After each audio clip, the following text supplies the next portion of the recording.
it's a misconception. He's actually half Mexican, half white. Try to play that shit out. Well, I don't know. I always gotta point that shit out. I don't know. That's all good.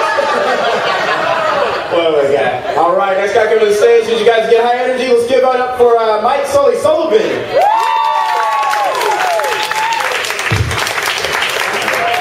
I'd like to thank the Jews for giving us Easter. Thank you. Thank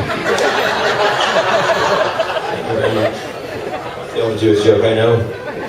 Anyway, my mom's here tonight, and I'm going to try not to say the F word. If I do say the F word, I'm going to pronounce it with a PH. Oh, get right there. Anyway, my wife and I are about ready to celebrate our 6th wedding anniversary, and that's pretty cool, huh?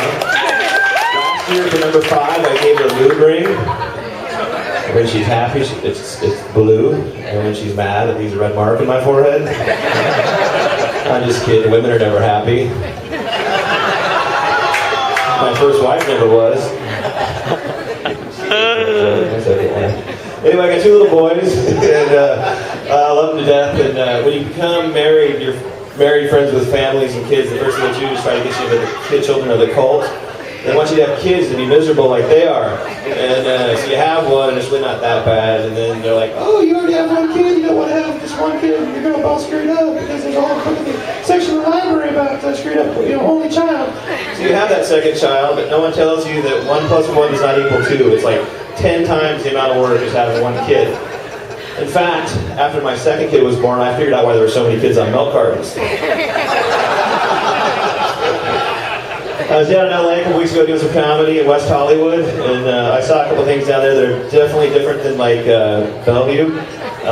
One of the things I saw, this woman with big, she was just large in the chest area, and she had a shirt on that said guess, and so I started guessing. I was like Botox, fake tits, vaginal rejuvenation, fake ass, tummy tuck. I was wrong, the shirt just said balls. I don't know if you guys have been to West Hollywood. That's kind of a dude place. Dudes on dudes kind of thing, And so I was walking around, and my kids, have 2 little boys, are always fist bumping and doing stuff like that, and rocket, or make it rain, fist bump kind of stuff. I saw these 2 dudes fist bump and then start making out. And I'm like, when is this stuff going to stop? And the fist bump, and then, hey Bob, how you doing? Fist bump. Oh, hey, so how's work today? Oh, sorry about that, Bob. I got a little bit on your face there. Sorry about that. I don't know, it's going too far nowadays. Anyway, my mom's here. She's cancer-free, so she stand up, mom, take a bow. Yeah. So far, so good. I'm not to the F word with PH. No? Anyway, at my house now, I go home to visit quite often because she's eligible for medicinal marijuana. That was very nice. It was a good time. And I'm always like, hey, Mom, kick it down. Come on, biatch. Kick it down. But no, she's been drug-free for like 60-plus years. She's had a birthday last week. Give it up for that. Okay, Mom, no more jokes about Mom.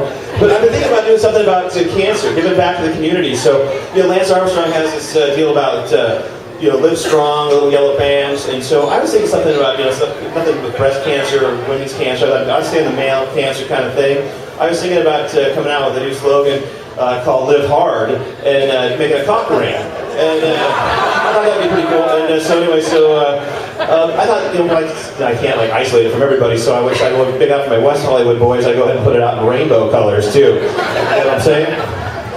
Anyway, so I travel a lot. Airline pilots based out of LA. And my neighbors, I'm always going down to Mexico, and they're always asking me to buy drugs for them, so I do. And the number 1 drug choice is Viagra, so they're always asking me to pick up some Viagra for them. And my neighbor the day we were at a party, he's like, hey, kick me down to Viagra. So I handed him this $500 bag of Viagra, and he's passing out little blue Viagra pills, and I'm like, Ernie, I go, you're 45. What the hell? You taking Viagra?